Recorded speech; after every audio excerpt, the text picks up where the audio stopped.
9 things that don't make sense after 70. If you only had 10 years left to live, would you still worry about meaningless things? Close your eyes and imagine. One morning, you wake up, step onto the porch, and feel the gentle breeze brushing through your silver hair.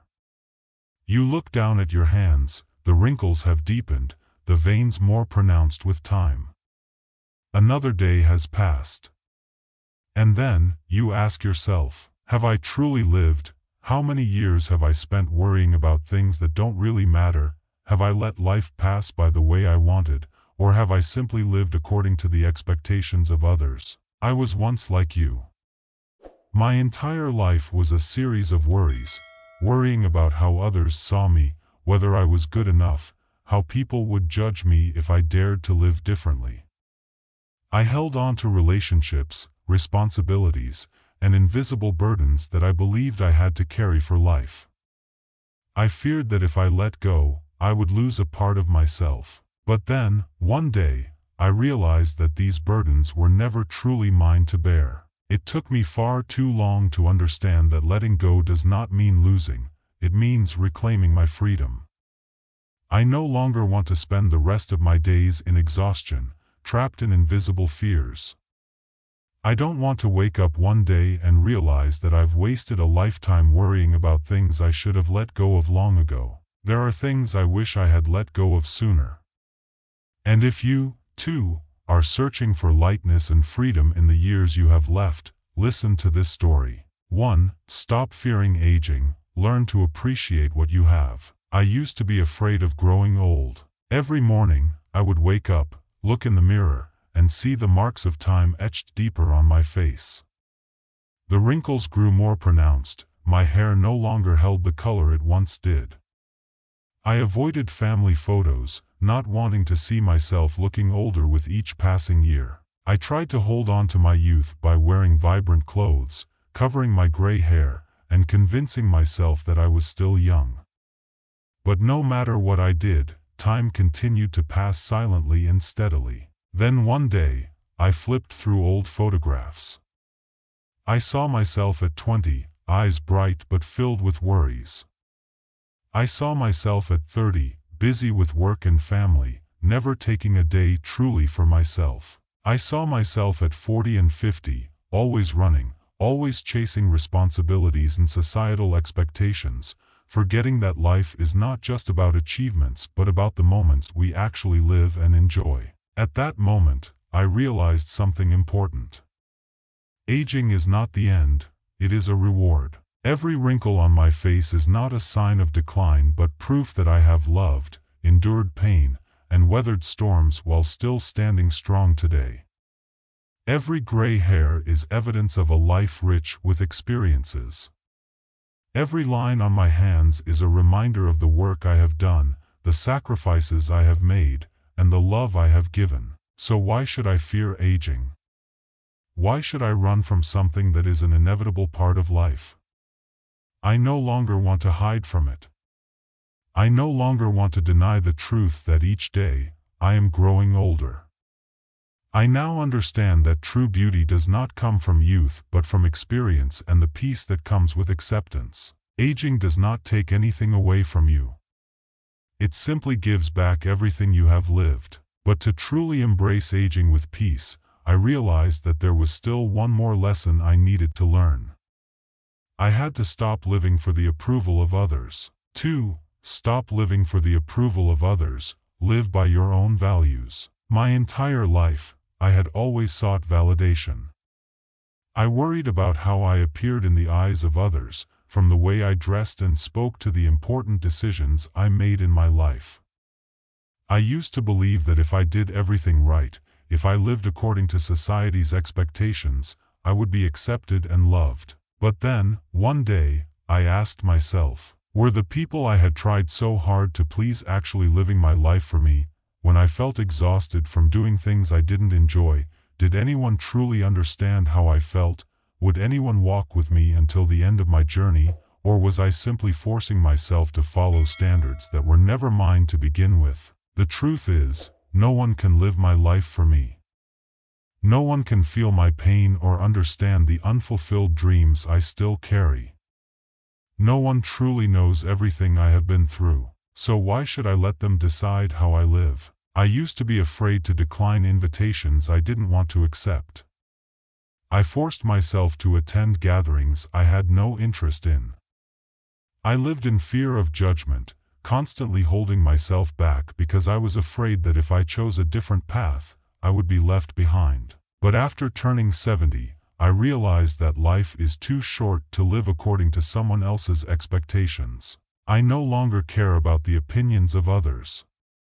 I no longer try to become someone I am not. I choose to live in a way that makes me happy, in alignment with the values I believe in, and in pursuit of what truly matters to me. I no longer need anyone's approval. I only need to be at peace with the life I have built for myself.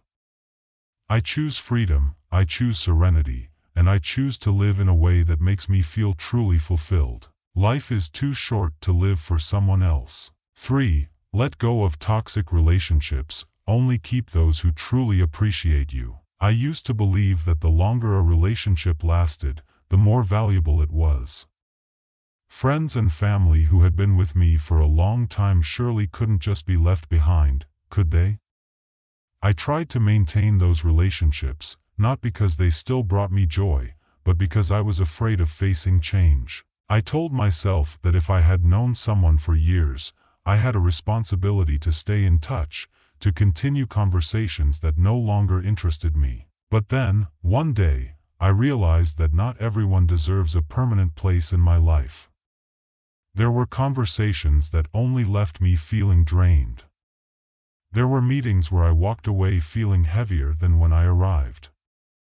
I had walked into rooms, smiling at people I knew did not truly appreciate me. I had spent years trying to maintain relationships that no longer had meaning, simply because I was afraid to admit that sometimes, letting go is necessary. I asked myself, why was I holding on to people who only made me feel exhausted? Why was I forcing myself to keep relationships that no longer brought me happiness?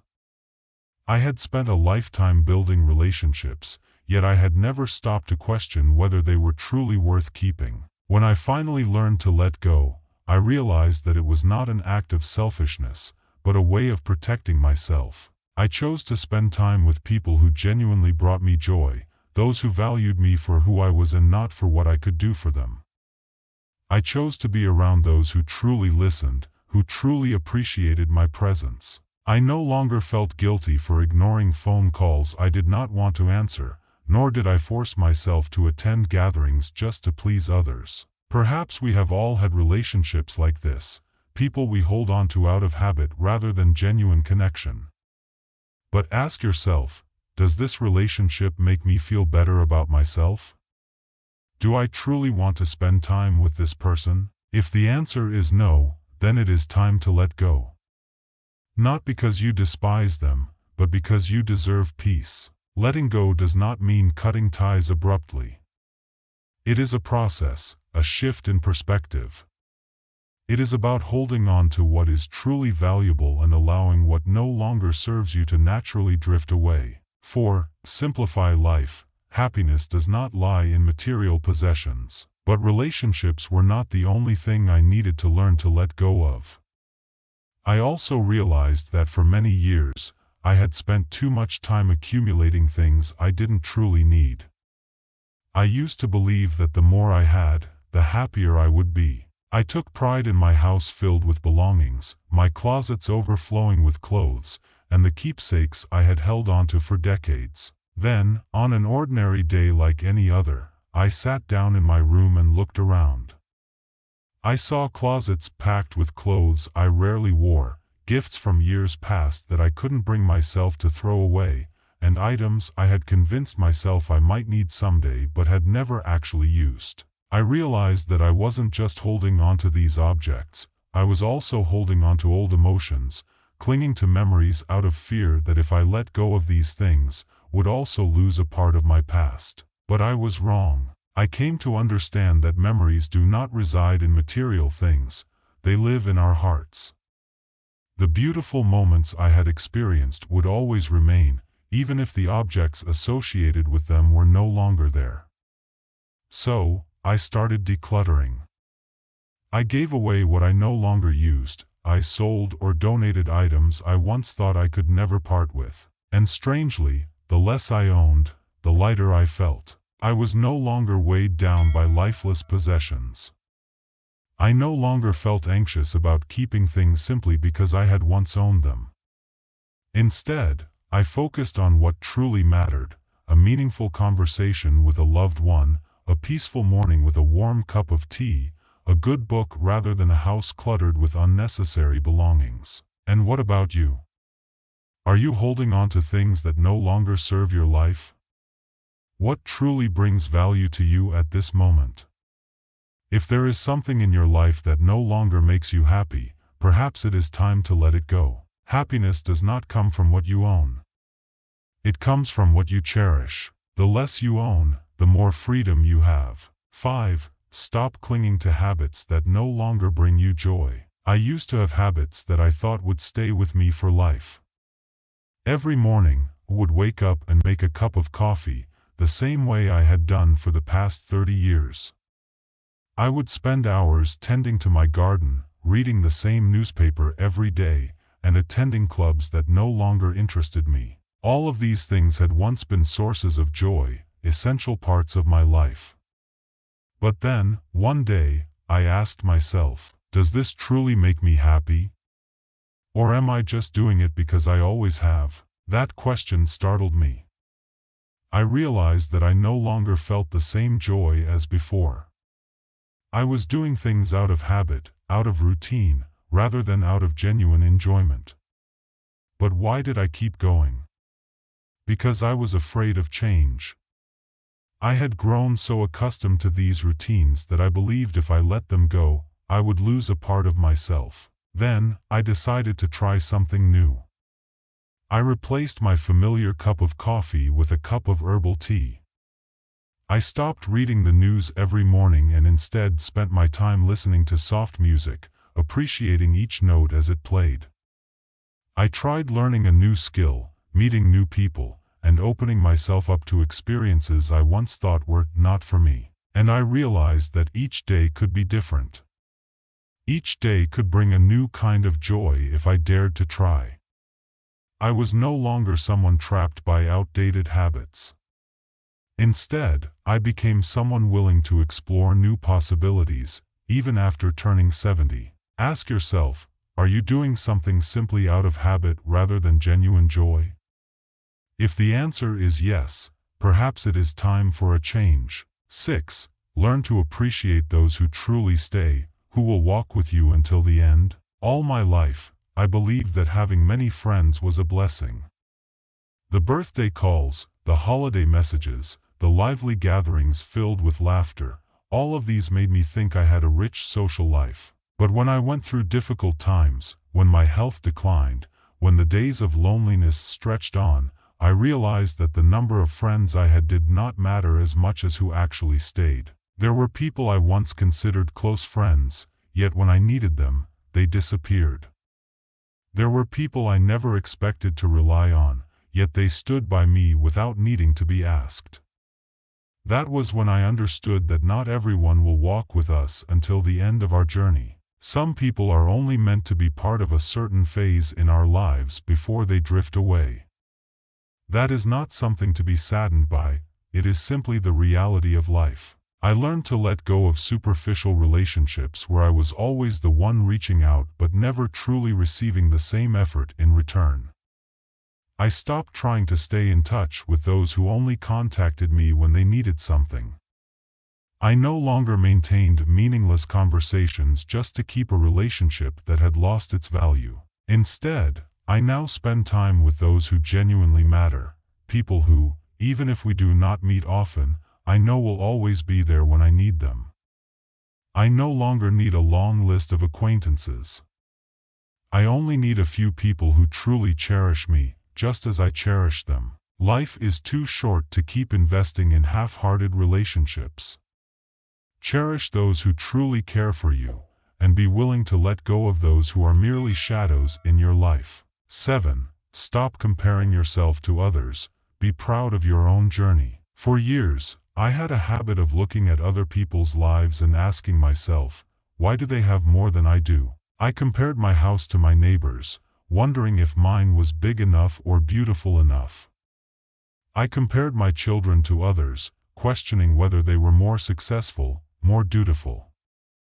I compared my entire life to the stories I saw on television, to the perfect images displayed on social media. And then I asked myself, am I living well enough? Have I missed out on something? But one day, I realized that no one truly has a perfect life. The person with a big house may feel empty inside. The person with accomplished children may be lonelier than I imagined. The person who looks happy on the outside may not be happy at all. Each person has their own journey, their own circumstances, and their own definition of happiness. So why was I measuring my life by someone else's standards? I learned to appreciate what I had instead of longing for what was never meant for me. I learned to look at my own life and see that I had countless reasons to be grateful. I stopped counting what I lacked and started treasuring what I already had. And most importantly, I learned to be proud of my own journey because no one else can walk my path but me. Every life is unique. Do not measure yours by someone else's ruler. 8. Redefining success. Success is not about wealth, but about peace. When I was younger, I thought success meant having a stable job, earning a lot of money, and gaining a good reputation. I worked tirelessly, saved every penny, and pushed myself to achieve bigger and bigger goals. I used to believe that if I had enough money and status, I would finally attain complete happiness. But when I turned 70, I realized that money could not buy peace of mind. I had owned many things, but I wasn't sure if I had truly enjoyed them. I came to understand that success is not about how much money you have in your bank account, but about how many people genuinely love you. Success is not about reaching a high position in society, but about waking up each morning with a peaceful heart, free from worries over things that do not truly matter. Success is not about owning everything, but about knowing that you already have enough. I once raced through life, constantly chasing after more. But now, I have learned to slow down and savor the present. I no longer run after external luxuries but instead focus on what truly adds value to my life. I have learned to appreciate the small moments: a simple meal with family, a quiet afternoon with a cup of tea, a heartfelt conversation with an old friend. And what about you? What truly matters to you at this moment? If you have spent your entire life chasing something that, in the end, does not truly matter, then is that really success? Perhaps it is time for us to redefine success, not by numbers, but by the peace within our hearts. 9. Prioritizing personal happiness without feeling guilty. All my life, I lived for others. I fulfilled my responsibilities as a parent, a spouse, a child. I always put others first, always worried about their needs, and always ensured they had everything they needed. I became the pillar of my family, the one who solved problems, the one who sacrificed without ever questioning whether I was truly happy. But one day, I asked myself, am I happy? I realized that I had never placed myself on my own list of priorities. I used to feel guilty for taking time for myself. I once thought that loving myself was selfish. I denied myself small joys because I believed I didn't deserve them. Every moment of my life had been dedicated to others, yet not a single moment had truly been for me. Then I understood something crucial. I cannot bring happiness to others if I am not happy myself. If I am exhausted, if I feel empty, then what I give to others is not genuine love, but obligation. It is not kindness, but duty. I started learning to put myself first, not because I no longer care about others, but because I deserve love just as much as anyone else. I allowed myself to do things I enjoyed without feeling the need to justify them. I began to take time for myself without feeling guilty. I took morning walks just to feel the fresh air. I read books, not to learn something new, but simply to enjoy the story. I did small things that made me happy without needing a specific reason. And then, I realized a simple but powerful truth. Happiness is not a reward that we receive only after pleasing everyone else. Happiness is not a gift that someone else will hand to us. Happiness comes when we allow ourselves to live the way we truly want to. Happiness is not selfish. Happiness is the foundation that allows us to live better and love better. Outro, conclusion, emphasizing the message and call to action. There are things I wish I had learned earlier. I wish I had let go of burdens sooner so that I could have lived a lighter, more fulfilling life. But I also understand that it is never too late to start. We cannot turn back time, but we can choose how we live the days we have left. We can learn to let go of what no longer matters and cherish what truly brings happiness. Letting go is not losing, it is reclaiming freedom. Freedom from the fear of aging, freedom from the pressure of others' expectations, freedom from relationships that no longer serve us, freedom from material burdens that we once believed we could never part with. And when I learned to let go, I realized something important. I had never felt lighter in my life. Now, I no longer worry about what others think of me. I no longer stress over whether I am meeting someone else's expectations. I live the way I want to, spending my time on what truly matters to me. I cherish what I have, the people who genuinely love me, and the simple yet meaningful moments of life. When we stop worrying about how others see us, when we free ourselves from unnecessary attachments, and when we let go of what holds us back, that is when we truly begin to enjoy life. So what about you? What have you let go of to live a happier life? What is a lesson you wish you had learned sooner? If this story has made you reflect on something, share your thoughts. You never know, your words might help someone out there who needs to hear this. And if you found this message meaningful, share it with someone who you think needs to hear it right now. Sometimes, a simple reminder can change the way someone views their life. Thank you for taking the time to listen. Live the rest of your life the way you truly want to, because you deserve it.